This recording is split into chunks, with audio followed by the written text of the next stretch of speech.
Hey folks, this is Chris with Oregon Figs. It is September 14th, 2023, and this is a comparison I've been waiting to do for quite a long time. I have a very good friend named Eric Durchie, who is a very generous man and a wonderful father and husband. I've met his family, I've met his wife, and they're just wonderful people, and he's super generous. He made a comment in the past about Bass's favorite fig, which this is Bass's favorite fig, and Calderona being very, very similar. And I was waiting for my Bass's favorite fig to produce figs before I really wanted to comment on it. And this is the first year it's produced figs, but it is putting out a lot of really tasty figs. So the first thing you'll notice is the shape. So Calderona, which this is Calderona, is called Calderona, not Calderona, Calderona, because it has the shape of a cauldron, a cooking pot. And if you look at Bass's favorite, that same exact shape. Now I did a video in the past about Calderona, and I said it was about like this one. And it's not red, not dark all the way up. And I said it's best to wait until they get red all the way up to the stem. And that's when you know it's perfectly ripened and ripened the whole way. My Bass's favorite is ripened like that. My Calderona is probably 3 days away from being like this. If you see my Bass's favorite and you watch me push my finger on it, it makes an indentation. It's so soft. This Calderona, I put my finger on it, and it makes a little, but this made an indentation much easier. So these figs are ripening at approximately the same time. They both have a very similar shape. They have some red on the stem as they get to the point where this is all colored all the way up to the stem. And before they color all the way up to the stem, they don't have as much red. So these, like I say, these figs are probably 2 or 3 days apart in level of ripeness. The Calderona figs and the Bass's favorite figs come on fairly early. I would call it mid-season.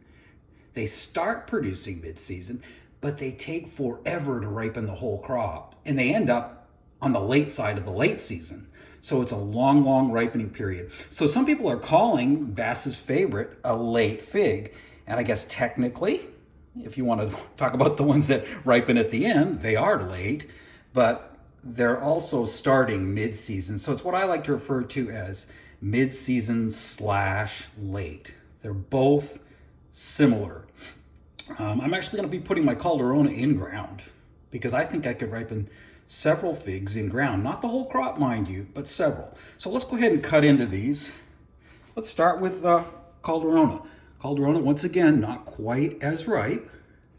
But sometimes figs are better when they're not quite as ripe. Oh my gosh. Oh boy. Look at that. You can see the syrup on the one on the right starting to fill up the eye. Boy, is that glistening delight right there. There's Calderona. Now, in the past, I've mentioned that Calderona is a fig that isn't a super sweet fig. It has moderate sweetness, and it has these flavors, almost like a wine blend. They're incredible berry flavors, and they have a little bit of acidity to them. I've had a Bass's favorite this year that tasted a lot like Calderona.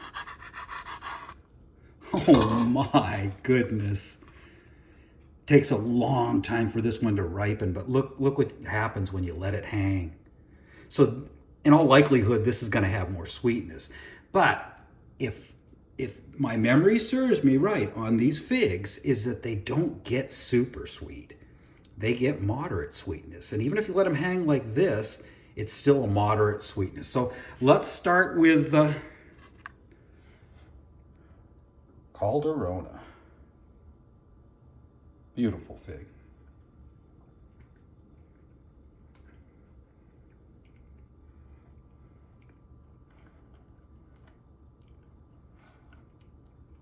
I wish you could all taste this right now.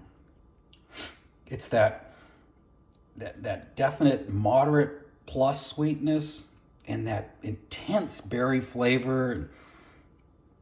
That's such a darn good fig. I absolutely love that fig. I'm kind of excited about this Bass's Favorite. People refer to it as BFF because it's ripened a little bit further than the Calderona is. But the Calderona has a distinct flavor on the aftertaste. It's like a wine. It's like a wine aftertaste.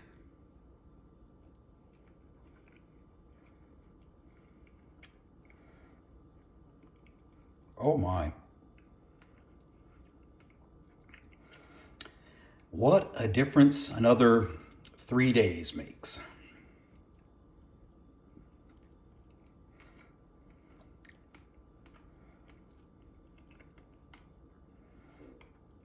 A little bit more seed crunch. Definitely has that same aftertaste. A little bit sweeter than that. Naturally, you'd expect that. But I'll tell you what, if these figs are not the same, they are incredibly close to the same. Apparently the information on Bass's Favorite fig was lost at one point. I don't know if the tag was lost or exactly what happened was. And when Bass was eating the fig, it became his favorite fig. So he just named it after himself. He called it Bass's Favorite fig. These figs are so close that if you have one, you don't need the other. They're that close. So the debate will always continue, I suppose. Are they the same? I'm going to tell you, I can't tell you they're exactly the same, but I can tell you they're darn close. Hey, I hope you enjoyed this video. I've been looking forward to this, and oh my gosh, I seriously wish you could all taste this one. Wow. It's really cool when a fig gets this dried and this concentrated, but doesn't become a sweet bomb and a sugar bomb, and it has so much of a mixture of berries that's complex. It just stands on its own. It's an incredible fig. So I'd say if you don't have one of these two, I'd get one. I don't think it matters which one you get. Okay, thanks so much for watching. Always appreciate a subscription and always appreciate a thumbs up on my videos. Like I said, I've been looking forward to this one. And thank you, Eric, for pointing this out. And thank you for being so darn generous. Okay, take care, everybody. Keep growing figs and stay humble. We'll see you on the next one.